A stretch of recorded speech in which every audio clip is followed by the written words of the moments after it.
നിർണായക ചർച്ചകളാണ് ഇന്ന് ഡൽഹി കേന്ദ്രീകരിച്ച് നടന്നത്.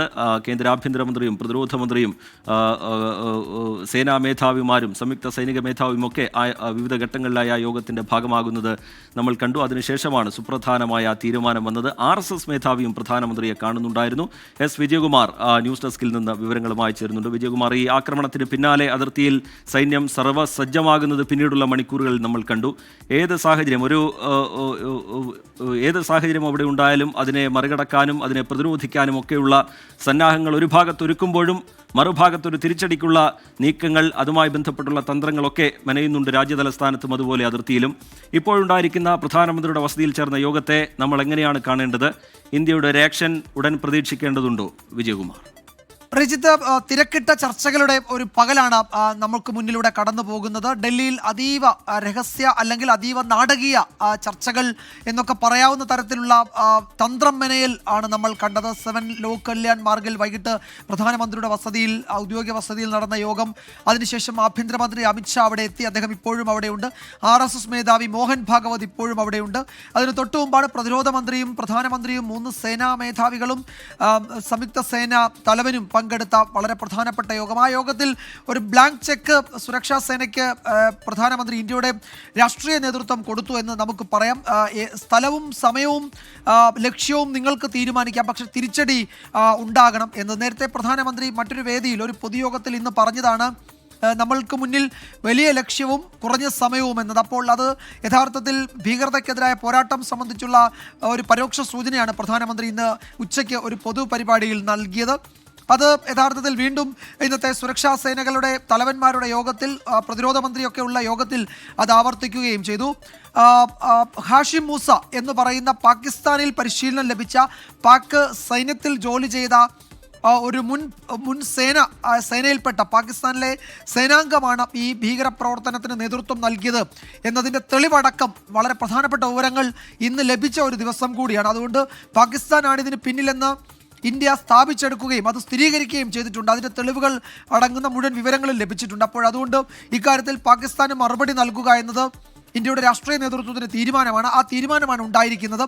അതിൻ്റെ സ്ഥലവും സമയവും സാഹചര്യവും ലക്ഷ്യവുമൊക്കെ സുരക്ഷാ സേനയ്ക്ക് തീരുമാനിക്കാം. നേരത്തെ പുൽവാമയ്ക്ക് മറുപടി ബാലാക്കോട്ടിലും ഉറിക്ക് സർജിക്കൽ സ്ട്രൈക്കിലൂടെ അതിർത്തി കടന്ന് മറുപടി നൽകുകയും ഒക്കെ ചെയ്തത് നമ്മളുടെ മുന്നിലുണ്ട്. അപ്പോൾ ഇനിയുള്ള മറുപടി അതിന് രണ്ടിനപ്പുറത്തേക്കുള്ളതായിരിക്കും എന്നൊക്കെ നേരത്തെ റിപ്പോർട്ടുകൾ ഉണ്ടായിരുന്നു. നമുക്ക് ഈ ഘട്ടത്തിലും എങ്ങനെയാണ് സുരക്ഷാ സേന അതിനോട് പ്രതികരിക്കുക എന്നൊന്നും നമുക്കറിയില്ല. പക്ഷേ ഒരു മറുപടി ഇക്കാര്യത്തിൽ നൽകണം. നമ്മുടെ 26 നിഷ്കളങ്കരായ ഇന്ത്യക്കാരുടെ ജീവന് മറുപടി നൽകണം എന്നത് രാജ്യത്തിൻ്റെ പൊതു ആവശ്യമായി പലയിടത്തുനിന്നും ഉയർന്നു കേൾക്കുന്നുണ്ട്.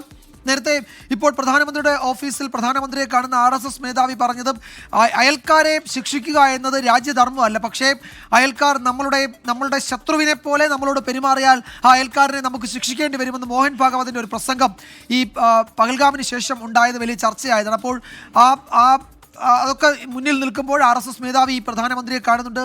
ആഭ്യന്തരമന്ത്രി അമിത്ഷാ ഇപ്പോൾ പ്രധാനമന്ത്രിയുമായി കൂടിക്കാഴ്ച നടത്തുകയാണ്. നാളെ വളരെ പ്രധാനപ്പെട്ട ഒരു ദിവസമാണ്. സുരക്ഷാ കാര്യങ്ങൾക്കുള്ള മന്ത്രിസഭാ ഉപസമിതി യോഗം ചേരുന്നുണ്ട്. സാമ്പത്തിക കാര്യങ്ങൾക്കുള്ള മന്ത്രിസഭാ ഉപസമിതിയും ഒപ്പം രാഷ്ട്രീയ കാര്യങ്ങൾക്കുള്ള മന്ത്രിസഭാ ഉപസമിതിയും. നാളെ 3 യോഗങ്ങളാണ് ബാക്ക് ടു ബാക്ക് ആയിട്ട് പ്രധാനമന്ത്രിയുടെ അധ്യക്ഷതയിൽ ഡൽഹിയിൽ നടക്കാൻ പോകുന്നത്. ആ യോഗം എന്നത് വളരെ പ്രധാനപ്പെട്ടതാണ്.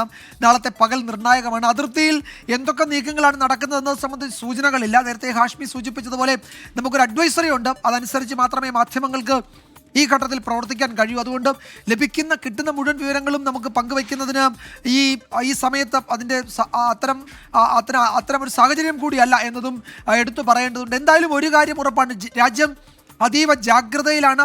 അതിർത്തി അതീവ ജാഗ്രതയിലാണ്.